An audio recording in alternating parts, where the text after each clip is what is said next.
Right guys, this is Roger Moore here on Affinity Xtra. We're here backstage at the 316 showcase and we're having a great time here in Bromtown. I got some Southerners because he's got his friend in the background over there. So yeah, but I've got someone here from the South and he's going to introduce himself to myself because I'm like, I've never seen this dude before. I've never seen him in the scene. I know everyone out there. No, I don't know everyone out there still, you know, just people come through and I'm like, and everyone, you know what everyone does? I'm going to put it out to you. I hate it when people come up to me and go, do you know this person? No. Oh, listen, the world changes every day, so yeah, I'm not gonna know everything, you know what I mean? I ain't got that much time in my life. But anyway, bro, introduce yourself, bro. Yeah, name's Emmanuel, otherwise known as Eman the Messenger. Cool. I'm a poet, spoken word artist, singer a bit. Okay, cool. Oh, don't you? Yeah. That auto-tune be kicking, it be kicking. Oh man, but yeah, that's pretty much what I do on a performance level. Cool. Now, is Emmanuel your birth name or is that where you just kind of drags on to yourself? That's my birth name. So my full name, right? Get ready. Get ready. My full name is Emmanuel Oluwatosin Borges da Silva. It's a long name, I know, it makes no sense. 1 second, that almost sounds like it's got a bit of Nigerian in it, but also it's got a bit of something else in there. Brazilian. Yeah. Okay. It's gone Latino. You know what I'm saying? It's gone Latino, Nigerian, and yeah. So yeah. Now I'm not gonna ask the mix there because you know we're not gonna talk about where he's Yoruba, or he's from Igbo, his house or whichever. We're not gonna go into much details. But how on earth do you get Brazilian into that? I don't know how you get Brazilian into that, mate. You know what I'm saying? Obviously, he might be able to play football, but we don't know. You know what I'm saying? So, so obviously he's not Latino descent. You know what I'm saying? Or you see a man like me, yeah. So, but anyway, you know we're Latino anyway. But no, bro. I'm going more to the gospel vibe thing. I've seen you come through. I've seen the great performance that you did. It's interesting because as artists now, before you growing up, man, you're either a rapper, you're a singer, you're a poet. You know what I mean? Now you guys are just coming with this sound that mixes the whole lot again. You know what I mean? And I've seen, you know, the influences of maybe like a Manny Music, Sean C. Johnson, all these guys now are just mixing up the vibe and stuff. And you know, so kind of like where you're coming from with that sound. You know, but just give us an idea. How have you got here, bro? Wow, that's a broad question. I got myself in trouble. Go on. You know what? So I grew up writing a lot. So I really loved English growing up. Cool. So secondary school, English language was my subject, man. When we had poetry topics, I was like, yo, this is fun. Everyone else was like, why do you like this so much? I'm like, I don't know, but I love it. Cool. And literally, like, I would go home, I'd write poems, I would write songs as well in my little book. But like I never did anything with them. Okay, cool. I think it was just maybe a form of outlet, maybe. Until I hit university. Okay. So I got to my second year of uni, and I joined the church. And which uni, by the way? Portsmouth. Okay, cool. Portsmouth. Shout out to my Pompey people. Cool. But yeah, literally, there was like a talent show about to happen, and yeah, the church leader was like, "Oh, is there anybody here who does poetry?" Now, bear in mind, I stopped writing when I was like 15. So I had actually forgotten that I even did poetry. And I honestly, I felt like the Holy Spirit said to me, you do poetry. I was sitting in my seat and I just felt hot. I know. You know, the conviction, I felt hot. I was like, yeah, I do poetry. Oh yeah, I do. That was years ago though, Lord. He's like, put your hand up. Go on. I'm like, I don't even want to really do this though, because I'm naturally speaking, I guess I'm ambiverted, so I'm in between, but I don't mind. As I don't mind being myself in it. And so when he said, "Oh, you know, do poetry," I was like, "Oh, it's gonna be an extroverted thing. I don't want to be out there. I don't want people to think, oh, I'm doing the most, all that stuff." I put out my hand. Guy was like, "Okay, cool. Have your poem ready by next week." I said, "Cool, no worries." Wrote the poem, prayed about it, did the administration, and like I knew that I was called to do it by the reaction that I got. Amen. Right, and I was just like, this is more than me, because I haven't done this in years. Like, I know it's not just my words. I know that there is something behind my words, I guess. And literally, man, from that point on, people started like booking me for more and more things in the university, outside the university, and like, yeah, I just started to get so much more comfortable doing spoken word. and people, man, just so many different testimonies, man. Like people, being healed from certain mindsets, hearing my poetry, and just like getting convicted about certain things, encouraged about certain things. And I realized that, wow, like the same way that music, right, like worship music or rap can touch people and convict people, spoken word is there too. And I had to, I had to really like search and just be like, you know what, this is important too. Even when we look in like the Book of Psalms, nearly half of the Psalms are poems. They're not songs. But sometimes it's like poets get pushed to the side, and that's why at the same time I was like, I don't really want to do poetry, because I was like, this is going to be a bit of a struggle. To even get people to listen, to even just do certain things. But yeah, that's me. I'm here now. No, that's great, and I think that's something that which we haven't embraced in terms of the scene, in terms of poetry.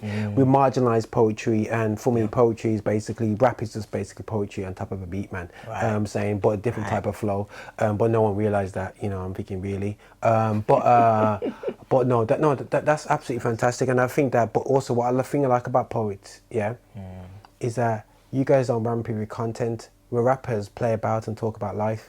Yeah, you know what I'm saying. Wow. And and that's what I've seen in the gospel scene. In the UK gospel scene, is that we've played about this thing. And I watched this brother. He was talking just a minute or 3 minutes ago, and I noticed he pushed out about the injustices and the racial issues. Now, I don't get that too much from rappers.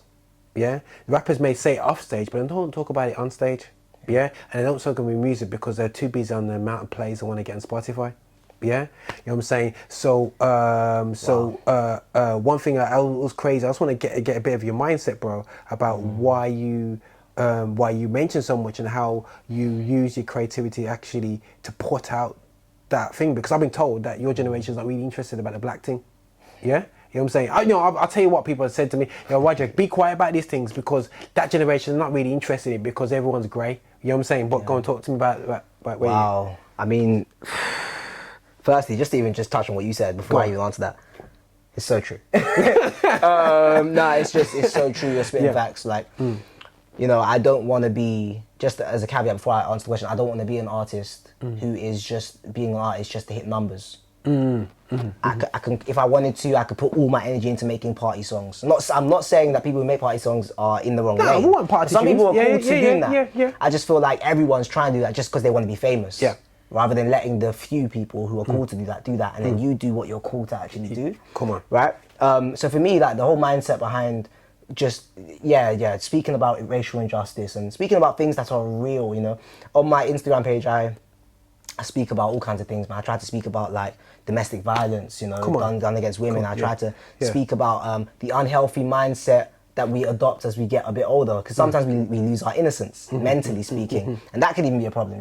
Bible talks about how we should be like children to the Lord, and sometimes we see the glitz and glams of like maybe working a big corporate job or just being a certain way, and you forget that while you're doing that, you still need to be humble. Like, you still need to be a child. I speak about things like that, and the reason why is because I think that I would be doing God a really big disservice if I didn't speak about what He wanted me to talk about. Come on, because He gave me the gift. Yeah, cool. No, 100%. So do you feel that it's important as a young black Christian to talk about something that affects you, because we're in a season now where people are almost saying, "Oh, don't worry about it. It's way better than it used to be." How do you guys feel because it's easy for somebody who's 45, 50, 60 says it was better than when we were told we can't even walk into the shop. When I'm hearing stories of my nan getting sent away from a shop, and when they got saying no dogs, but is the better? Wow. The better is better, but we're not there yet. That's good. Yeah, I agree with that statement. I think there's improvements. It's fantastic. Exactly. We can't deny the fact that basically, I remember when I left school, somebody could call me. They call me the N word. I'm going to describe the N word, the nigger. They would call me that across the whole, in front of everybody. Yeah, and you wouldn't have nothing done to you. Yeah. Few years later, my sister was at school, said that somebody you can get suspended for that. I was like, you can get suspended for being racially abusive. Like, wow. You know what I'm saying? That's better. but it's not saying that things have totally changed. You know what I'm saying? Not until we get into the heart of people and change them from the inside out. 100%. And I think that's why, for me, marrying the gospel with injustice is so important. Because you either get two kinds of people. You either get people who are justice heavy, which is great. Yeah. But you don't talk about Jesus. Yeah. Because the problem with that is this: we can behavior change. Go on. But if people in their hearts are still racist, but maybe they're not saying certain things because they know that if I say something, I'll go to jail. It doesn't. We haven't changed anyone. But at the same time, if we just preach Jesus, but we don't preach a Jesus who cares about injustice, then what Jesus are we preaching? Jesus, that the problem is who's preaching the Jesus though. Yeah, no, that's true. You know what I'm saying? Because if the person who preaches the Jesus gets disempowered by the truth hitting everybody, you know what I'm saying? You know what I'm saying? Then you know what I mean? Then he has to keep that quiet because he doesn't want the empowerment to happen to everybody. You know what I'm saying? That's another. We're careful that you know that we have to realize that who does it not benefit? Jesus, wow. You know what I'm saying? So it is a challenge that if you were to find out that my family was actually part of it was a Nazi. You know what I'm saying? I would have to be in a room like this. I'm ashamed. Germans are ashamed about their past in terms of World War II. I hear it from people and it says they don't want. That's not us. You know what I'm saying? Even when I struggle with some issues still to this day, that's not us. But the problem is, do other empire owners want to recognize what their injustice they've done in the past? Because we can really dig down. Why did they see us as different? That's real. You know what I'm saying? Yeah. So that's why I love the way you're dealing with it. People think, oh, Roger, yeah, you're just a black power person. But I've seen what silence does. Yeah. It does nothing. Absolutely nothing. You know what I'm saying? Peace does nothing. Pretending like it's not there does nothing. You know what I'm saying? Sweep it under the carpet. Peace, you know what I'm saying? You know, it's just a fake zone. You know what I mean? It's a fake zone but one thing I want to encourage your generation is to be amongst of this sound wave, because too often it has been people without Christ. That's why we see so much hate. That's why we see this so much extreme. You know what I'm saying? So we need to be a balance out there, and we need to get out there and join them to fight for injustice, because we need a balance of that sound, and we need that Jesus sound, bro. So that's why I encourage you to create music like that, bro. You know what I'm saying? Create not only music, poetic music. You know what I'm saying? Speaking that truth and life in it, because a generation needs to hear it. My boys need to be able to look in the mirror and go, yeah, I can look at myself in the mirror. Yeah. You know what I'm saying? And I can truly say black people have struggled to look in the mirror and be proud of it. You can see by our hairstyles. Yeah. Our hairstyles, what colours we try to turn our skins into. Let's be real like that, man. You know, what colour is the wig that you put on your hair? You know what I'm saying? You know, all these things, a manifestation of what are you proud of?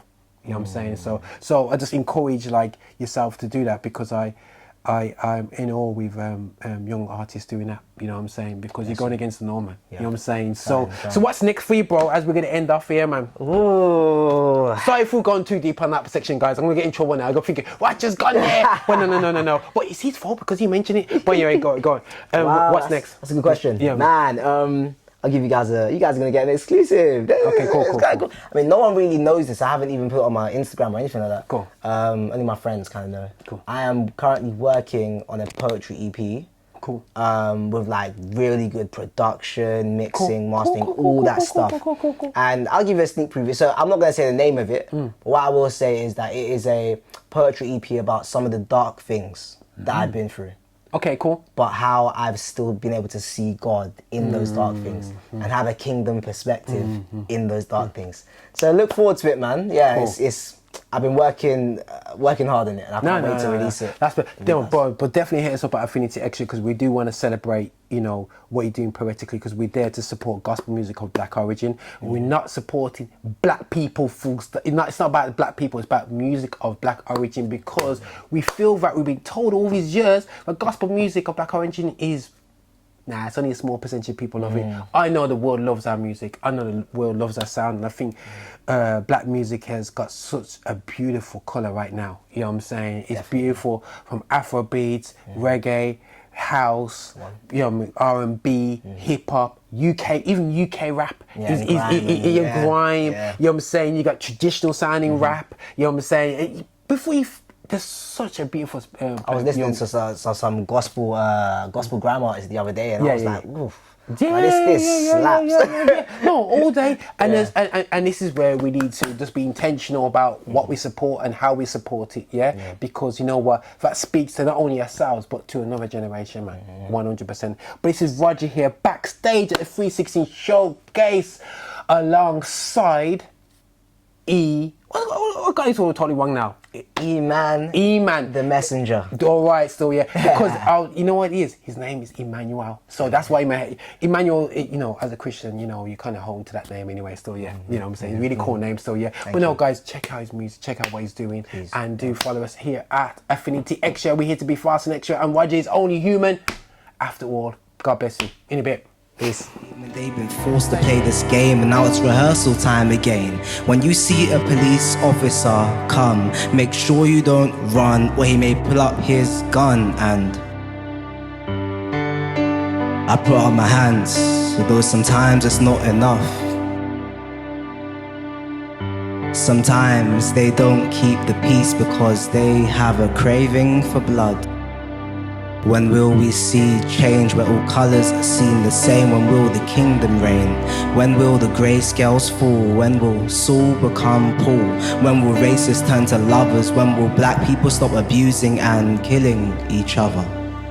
And it gets worse, white supremacy is even in the church. Thank God this is being unearthed. What the process. Visit us for updates and shows at affinityextra.co.uk.